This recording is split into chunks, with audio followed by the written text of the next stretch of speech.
नमस्कार, मैं पत्रकार सुशील शास्त्री। सिद्धार्थ इंटरनेशनल स्कूल चौबेपुर कानपुर में आज़ादी का 75वां स्वतंत्रता दिवस उल्लासपूर्वक मनाया गया। स्कूल के प्रिंसिपल ने आज़ादी के महोत्सव पर अपने विचार प्रकट किए। देश 75वां आज़ादी का महोत्सव मना रहा है। वर्तमान सरकार इसको अमृत महोत्सव के रूप में मना रही है। तो इसके आशय क्या है, उद्देश्य क्या है सरकार का अमृत महोत्सव मनाने का? आज़ादी का अमृत महोत्सव, सरकार ये आज़ादी का अमृत महोत्सव बना रही है इसलिए क्योंकि हमारे देश का बच्चा बच्चा, जन जन, कण कण हमारे उन स्वतंत्रता सेनानियों ने जिन्होंने हमें आज़ादी दिलाने के लिए बहुत सारे संघर्ष किए, ऐसे बहुत से हीरो की गाथाएं हैं जो हमें नहीं मालूम है।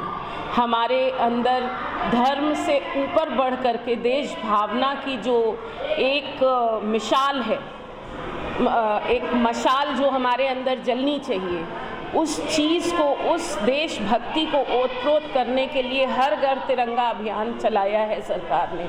इसके अलावा बच्चों को फ्लैग वितरण करवाया है ताकि हर घर में एक तिरंगा फैले। बच्चे हमारे वीर गाथाओं के बारे में जाने, हमारे उन स्वतंत्रता सेनानियों के बारे में जाने जिनको अब लगभग आज का युवक भटक के भूल रहा है, दिशाहीन और भ्रमित हो रहा है। तो दोबारा से उनके अंदर देशभक्ति की उस भावना को जगाने के लिए, बच्चों को उन सारी चीज़ों से अवगत कराने के लिए आज़ादी के अमृत महोत्सव के तहत सरकार ने ये अभियान चलाया है। राष्ट्र ध्वज को तिरंगा कहना क्या संविधान सम्मत है? राष्ट्र ध्वज को तिरंगा हमारी शान है कहना संविधान सम्मत भी है। और तिरंगा ना ही सिर्फ इस बात का प्रतीक है कि हम सभी धर्म एक साथ हैं, एक रूप में हैं। केसरिया हमारा रूप जो है वो धरती और आसमान को मिलाते हुए इस बात हमारे देश की संपन्नता और संस्कृति का द्योतक है। हरा रंग हमारी प्रकृति का द्योतक है, सफ़ेद रंग शांति का द्योतक है, और जो चरखा है वो 24 स्पोक्स जो उसकी तीलियां हैं वो हमारे उन सीखों की जो विगत कई वर्षों पहले महाराजा चंद्रगुप्त मौर्य के द्वारा स्थापित की गई थी, उनका द्योतक है। तो ये तिरंगा हमारी शान है, संविधान सम्मत है, देश का झंडा है, इसमें कोई बुराई नहीं है। स्पष्ट 4 रंग दिखते हैं, चौथा रंग नीला चक्र का है जी। वो चौथा क्यों नहीं गिना जाता है? तिरंगा ही क्यों कहा जाता है? तिरंगा इसलिए कहा जाता है कि उसके वो 3 रंग तो जो सूचक हैं वो हैं, और जो चक्र है वो चक्र उसको अलग से गिनने की ज़रूरत नहीं है। वो चक्र हमारा शौर्य स्तंभ है, उन 24 सीखों का प्रतीक है जो सारे धर्मों को साथ लेकर के अहिंसा, शांति और ज्ञान की ओर बढ़ते हुए देश को एक महाशक्ति घोषित करती है। राष्ट्रगान की संदर्भ सहित थोड़ी व्याख्या बताएं। राष्ट्रगान जन गण मन अधिनायक जय है। समस्त जनों के साथ, समस्त गणों के साथ, समस्त भारतवासियों के साथ हम खड़े होकर के अपने इस देश के महानायक, अधिनायक, हमारा देश, हमारा अधिनायक, उनका नमन करते हैं, उनका वंदन करते हैं। जन गण मन अधिनायक जय है, इस देश की हमेशा जय हो। अधिनायक जय है। भारत भाग्य विधाता, भारत हमारे भाग्य का विधाता है।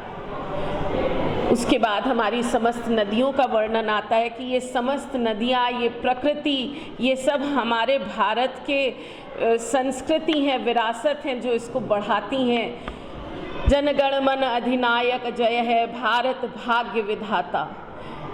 उसके बाद पूरा धीरे धीरे नदियों का वर्णन करते हुए पंजाब, सिंध, गुजरात, मराठा हमारे समस्त प्रांतों को एक करते हैं। एकता में अनेकता के स्वरूप को दर्शाता हुआ हमारा ये राष्ट्रगान विश्व का सबसे सुंदर राष्ट्रगान कहा जाता है। आप शिक्षा के क्षेत्र से जुड़ी हैं जी। जानना चाहेंगे कि देश में दोहरी शिक्षा नीति होने के कारण क्या है? देश में दोहरी शिक्षा नीति होने के जो कारण हैं सर्वप्रथम तो जो हमारी नई शिक्षा नीति आई है ये बहुत सराहनीय है। तो अब दोहरी शिक्षा नीति के जैसा कुछ नहीं रह गया। हाँ, धर्म संबंधी, अपनी भाषा संबंधी या प्रांत में, जैसे हिंदी हमारी राष्ट्रभाषा है जो हमारे हर प्रांत में जोड़ी गई है, लेकिन स्टेट स्तर पर कई जगह उनकी रीजनल लैंग्वेजेस ली जाती हैं। अब तो शिक्षा की पद्धति भी चेंज हो गई है, स्किल बेस्ड टीचिंग को भी अपनाया गया है और इसके अलावा बहुत सारी चीज़ें की गई हैं, जैसे लर्निंग बाय डूइंग, करिए और सीखिए। पहले और अब में शिक्षा में बहुत अंतर आ चुका है। तो दोहरी शिक्षा नीति कहना तो फिलहाल आज के समय में उपयुक्त नहीं। प्राइवेट स्कूल, सरकारी स्कूल, भिन्न भिन्न किताबें एक ही अब नहीं रही। NCERT का सिलेबस सारे बोर्ड्स में लागू हो चुका है। वही आप सरकारी स्कूलों में भी देखेंगे। Public school from primary to 12th NCERT syllabus को सरकार के द्वारा मान्यता दी गई है। हाँ, अब प्राइमरी स्कूल जो आपके सरकार द्वारा मान्यता प्राप्त है या प्राइवेट स्कूल का अंतर क्यों रह जाता है, अगर आप उस बारे में मुझसे बात करना चाहते हैं या आप उस दिशा में इंगित कराना चाहते हैं, तो उसका सबसे बड़ा एक कारण ये बनता है कि अभी सरकारी स्तर पर शिक्षा को बदलने के बहुत प्रयास ज़रूरी हैं। जितनी तेज़ी से प्राइवेट स्कूल बाध्यता के साथ उनको लागू करते और अपनाते हैं, उतनी ही ईमानदारी से हमारे सरकारी शिक्षकों को और सरकारी पूरे वर्ग को उस तरह से एकजुट हो करके करना पड़ेगा। और अगर करेंगे तो इसका उदाहरण दिल्ली के कुछ सरकारी स्कूल हैं जो उस मानक पर खरे उतरते हैं और उनके चलते बहुत सारे प्राइवेट स्कूलों में से बच्चे निकाल के उन सरकारी स्कूलों में जो दिल्ली में आज चल रहे हैं डाले गए हैं। तो व्यवस्थाओं का बदलना सरकार की नीति के तहत सबसे ज़्यादा ज़रूरी पहले सरकारी विद्यालयों में है।